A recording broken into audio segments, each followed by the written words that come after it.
बहुत सारी जो कंपनीज़ होती हैं, एनबीएफसी होती है, बैंक होते हैं, कैसे अपने पैसे की रिकवरी करते हैं। मैंने आपको सिक्योर्ड अनसिक्योर्ड लोन के बारे में डिस्क्राइब किया था, बताया था। सिक्योर्ड या अनसिक्योर्ड लोन वो होते हैं जहां पर अगर आपकी मौत हो जाती है, कुछ ऐसी स्थिति या परिस्थिति बन जाती है जहां पर अब आप नहीं दे सकते या आपकी डेथ हो गई, ऐसी स्थिति में जो सिक्योर्ड लोन है, आपके जो भी एसेट्स या मॉर्टगेज डॉक्यूमेंट्स हैं या प्रॉपर्टी है, उसे बेचकर बैंक या एनबीएफसी अपने पैसे की वसूली करती है। जो अनसिक्योर्ड लोन है, जैसे आपका पर्सनल लोन हो गया, आपका बिजनेस लोन हो गया, इनफैक्ट एजुकेशन लोन हो गया, ऐसी स्थिति में रिकवरी करना काफ़ी मुश्किल हो जाता है और इसी कारण से जो रेट ऑफ इंटरेस्ट होता है वो काफ़ी ज़्यादा होता है। तो ये दोनों चीज़ें आपको समझ में आ गई अगर, तो हम ज़रा बात करते हैं प्रोविजंस यानी कानून के बारे में, जहां पर रिकवरी से संबंधित बात हम करेंगे। देखिए, पर्सनली अगर किसी ने आपके पैसे ले रखे हैं तो आप ध्यान रखें, आप जो प्रोसीडिंग स्टार्ट करेंगे वो 2-3 तरीके से कर सकते हैं। पहली प्रोसीडिंग क्रिमिनल लॉ में हमेशा आप शुरुआत करें। क्यों? क्योंकि पुलिस का दबाव होगा, कोर्ट का दबाव होगा, आपके पैसे मिलने की जो संभावना है वो बहुत जल्दी आ जाएगी। लेकिन अगर जो इंस्टीट्यूट है, किसी से आपने घर ले रखा है, किसी नेशनलाइज्ड बैंक से ले रखा है, एनबीएफसी से ले रखा है, तो ऐसे में आपको रिकवरी ऑफ ड्यूज़ के बारे में समझना पड़ेगा, जो बैंक ऑफ फाइनेंशियल इंस्टीट्यूशन करते हैं। और ये आता है डीआरटी, डेप्ट रिकवरी ट्रिब्यूनल, और डीआरएटी यानी डेप्ट रिकवरी अपीलेट ट्रिब्यूनल। इसका अलग से कानून है। ऐसे ही सरफेसाई एक्ट है, और आरबीआई से जो रिकॉग्नाइज्ड फाइनेंशियल इंस्टीट्यूशन होते हैं उनके लिए भी एक कानून बना है जिसे आईबीसी कानून बोलते हैं, इंसॉल्वेंसी एंड बैंक्रप्सी कोड। 2016 में कानून आया था। इंस्टीट्यूशंस के अगेंस्ट में तो चलो हम बात जरा कर लेंगे, लेकिन पहले हम बात करेंगे अगर आपका किसी ने पैसा ले लिया या आपने किसी से पैसा ले लिया और अगर आप बदमाशी कर रहे हैं, आप पैसा नहीं दे रहे हैं, तो ऐसी स्थिति में क्या होगा। देखो, पप्पू ने क्या किया ना, पप्पू ने किसी को पैसा दे दिया, कितना, 10 लाख रुपए। अब दोस्ती थी, किसी की मजबूरी थी, उसने पप्पू से पैसे तो ले लिए, लेकिन अब देने की तरफ जब बारी आती है तो बहुत सारे वो अपने प्रपंच सामने लेकर के आता है। मैं नहीं दे सकता, ये हो गया, वो हो गया, टाला मटोली करता है। अनेकों अनेक स्थिति परिस्थिति के बाद में अब पप्पू को समझ में नहीं आता कि अपने जो दिए गए 10 लाख रुपए हैं वो वसूले कैसे। अब वसूलने के लिए मैं सबसे पहले पप्पू को ये सजेशन दूंगा कि आप क्रिमिनल प्रोसीडिंग स्टार्ट करो। जी हाँ, क्रिमिनल प्रोसीडिंग स्टार्ट करने के लिए आपको आपके नज़दीकी पुलिस स्टेशन जाना पड़ेगा। ज़रा धाराएं सुन लीजिए, आपको किस धारा के अंतर्गत ध्यान रखना है कि केस दर्ज हो। सेक्शन 406, 417, 420 आईपीसी और 426, ये चारों को तो आप ध्यान रखो ही रखो। 406 में जहां पर क्रिमिनल ब्रीच ऑफ ट्रस्ट की बात आती है, मतलब पप्पू ने विश्वास किया और नेहा को पैसे दे दिए, नेहा ने धोखा दिया, अब पैसे वापस नहीं कर रही, ऐसी स्थिति 417 जहां पर चीटिंग, और 420, 420 आपने बार बार सुना होगा, जहां पर पनिशमेंट है चीटिंग के लिए, जहां पर कोई इंटेंशनली आपके साथ में धोखाधड़ी का कर रहा है तो वहां पर पनिशमेंट है। और 426 जहां पर पनिशमेंट फॉर मिसचीफ के बारे में बात की गई है। तो आपको कौन कौन सी आईपीसी की धाराएं ध्यान रखनी है?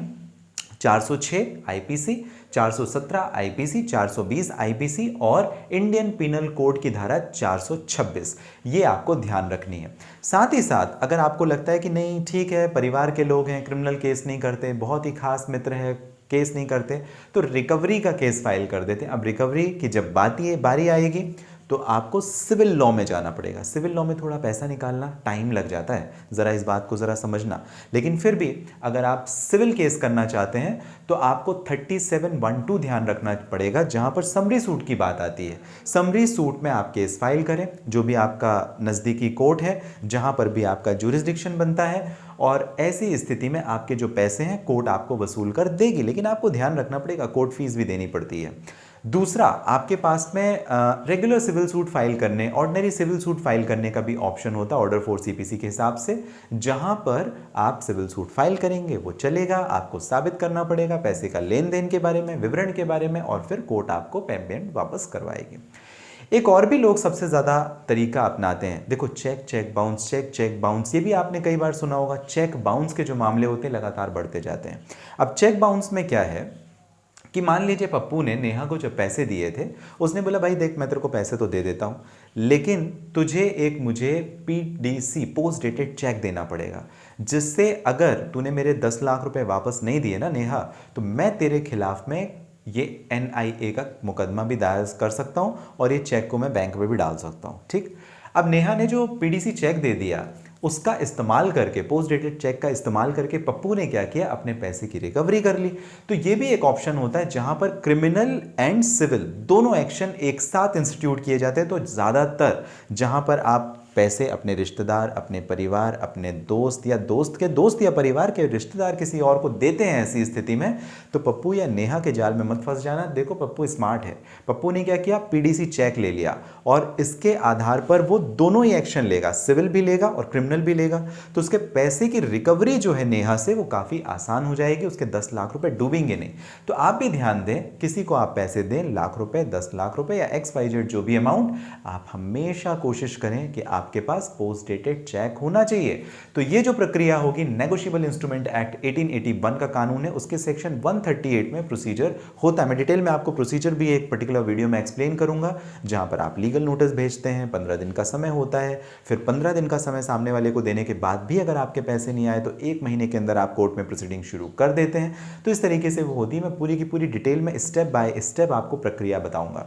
अब एक और मामला है जहां पर ज़्यादातर जो कंपनीज होती बहुत स्मार्ट है, वो पप्पू और नेहा की तरह खेल नहीं खेलती। वो क्या करती हैं, लेन देन तो पैसे का बना ही रहेगा।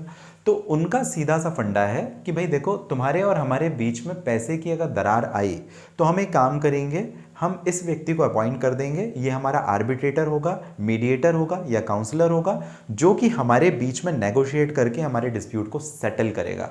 जो कि बहुत ही बढ़िया एक विकल्प होता है, जहां पर रेगुलर आपका अगर पैसे का लेन देन है ना, तो आप आर्बिट्रेशन की प्रोसीडिंग में जा सकते हैं। जी हाँ, आर्बिट्रेशन एंड काउंसिलिएशन का जो कानून है 1996 का कानून, वो आपको ये ऑप्शन देता है कि आप किसी मध्यस्थता करने वाले व्यक्ति को बीच में लेके आ जाओ। जैसे पप्पू और नेहा का केस है, तो पप्पू और नेहा ने बोला भाई देख, तेरे मेरे बीच में अगर लफड़ा आएगा ना, दिक्कत आएगी, तो एक काम करना, ये अशोक पांडे जो ना काला कोट पहन के जो व्यक्ति खड़ा है, इसको अपॉइंट कर देना, ये हमारे बीच का जो झगड़ा है ना, फसाद है, पैसे का लेन देन है, वो सेटल कर देगा।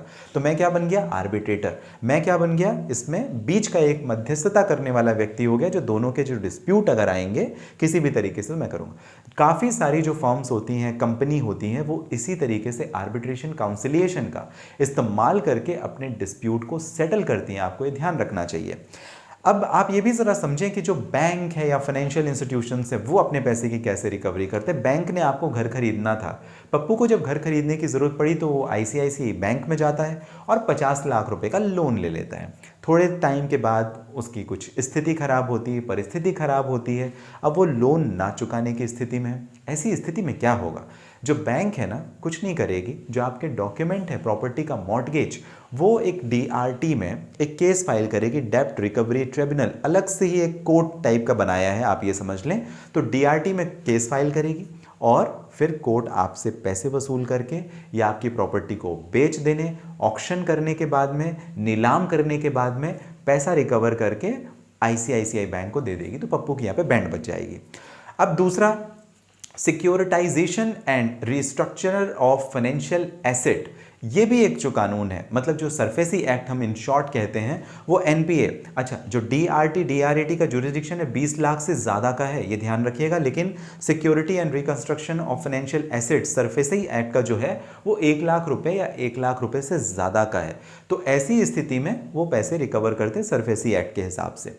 कई बार ऐसा होता है कि IBC हो गया, मतलब इंसॉल्वेंसी एंड बैंक्रप्सी कोड, जो 2016 का कानून है। ऐसी स्थिति में जहां पर कोई कंपनी है, फाइनेंशियल इंस्टीट्यूशन है, फर्म है, उसने आपके पैसे का लेन देन के बाद में, भाई पैसे डूब गए, बिजनेस था, व्यापार है, पैसे डूब गए, कैसे रिकवर करोगे, भाई बेच दो उसकी ज़मीन, ऐसे रिकवर करोगे। अब उसके लिए आपको कहाँ जाना पड़ेगा, IBC insolvency and bankruptcy code 2016 के कानून के अंतर्गत।